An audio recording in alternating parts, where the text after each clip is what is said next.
de hoje. Hoje nós vamos falar sobre envoltórios externos da membrana plasmática. Como a gente já falou, a membrana plasmática ela é fluida e, sendo assim, ela acaba sendo delicada. E ao longo da evolução surgiram estruturas externas dessa membrana na superfície das células que acabam dando resistência para essa membrana plasmática. Essas estruturas, elas não interferem diretamente na permeabilidade dessa membrana, uma vez que elas são permeáveis e são resistentes. Então, a permeabilidade, aquela permeabilidade seletiva que a membrana tem, ela acaba permanecendo e essas estruturas não interferem ali.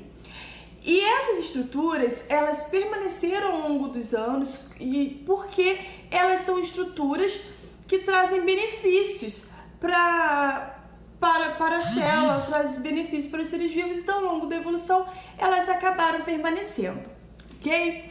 São dois tipos de envoltórios externos à membrana plasmática, o glicocálice e a parede celular. O glicocálice ele está presente nas células animais e nos protistas. E ele está por fora da membrana. Ele é uma estrutura externa à membrana plasmática. Por isso a gente fala envoltórios externos à membrana plasmática. Então ele está por fora dessa membrana. E ele é formado por uma camada frouxa de glicídios, que são carboidratos, que estão associados a lipídios e a proteínas que estão na membrana. Então, esses glicídios eles estão associados aos lipídios da membrana e às proteínas da membrana. E assim forma o glicocálice. Ele tem, lógico, como uma das funções da resistência para a membrana, como a gente já falou. Mas ele também apresenta outras funções que são extremamente importantes para a célula. Ele é barreira para agentes físicos e agentes químicos, ou seja, ele está ali controlando o que vai coisas que são externas à célula que vão querer entrar nessa célula, seja ele químico ou físico. E então ele vai dar uma certa proteção para essa membrana, porque não é qualquer coisa que ele vai permitir que entre ali e acabe muitas vezes lesando essa célula. Então ele é uma barreira para agentes químicos e para agentes físicos. Através dos glicídios que estão formando esse glicocálice, as células se reconhecem entre si. Células iguais têm glicídios iguais. Células diferentes têm glicídios diferentes. Então, as células podem ser reconhecidas através do tipo de glicídio que elas têm na membrana delas. Porque se as células forem diferentes, esse glicídio vai diferenciar de uma para outra. E ele vai funcionar como uma rede retendo, segurando nutrientes e enzimas que estão ao redor da célula. E quando ele faz isso, ele mantém essa região ao redor da célula com um meio externo adequado, com um meio externo bom, ou seja, o lado de fora da célula, ele acaba se ficando bom para essa célula, saudável para essa célula, que ou traz benefícios ou também não traz prejuízo, que não vai prejudicar essas células. O outro envoltório externo à membrana plasmática é a parede celular. Provavelmente vocês já ouviram falar mais da parede celular do que do glicocálice. A parede celular, ela está nas bactérias, nas cianobactérias, em algas, em alguns protistas, nos fungos e nas plantas. Então, elas só não vão estar presentes nos animais. Nos outros seres, elas vão estar ali presentes, ok? E ela tem um certo limite de permeabilidade, ela deixa as substâncias passarem por ela. Então, como ela tem um limite de permeabilidade ali razoável, ela não vai controlar o que entra e sai da célula, ela não vai exercer essa função de controle também.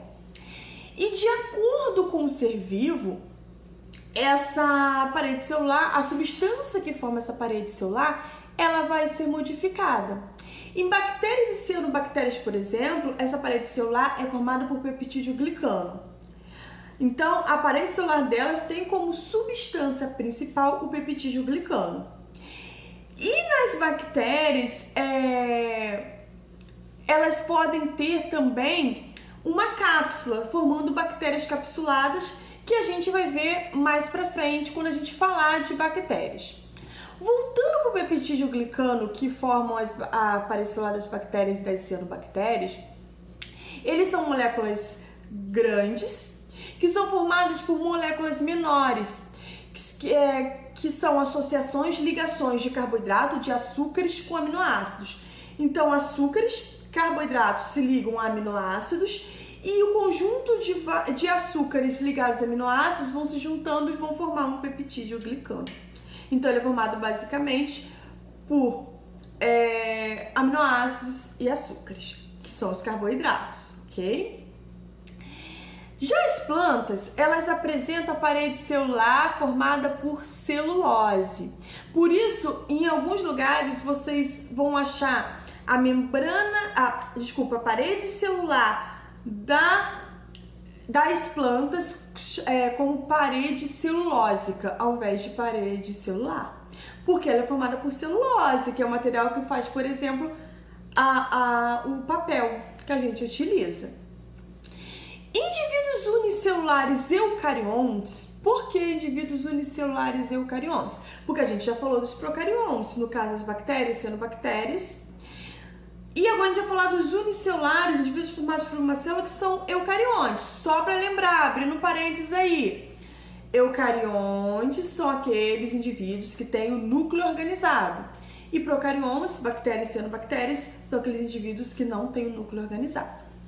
Nos unicelulares, que são eucariontes, essa parede celular ela vai se diferenciar entre os diferentes grupos, mas normalmente ela é formada por sílica ou por celulose. Então a gente pode encontrar tanto a sílica quanto a celulose, dependendo do grupo que a gente está falando, ok?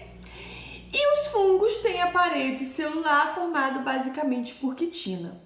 Então, como vocês podem ver, todas elas são chamadas de parede celular, mas elas vão se diferenciar de acordo com o tipo de parede celular,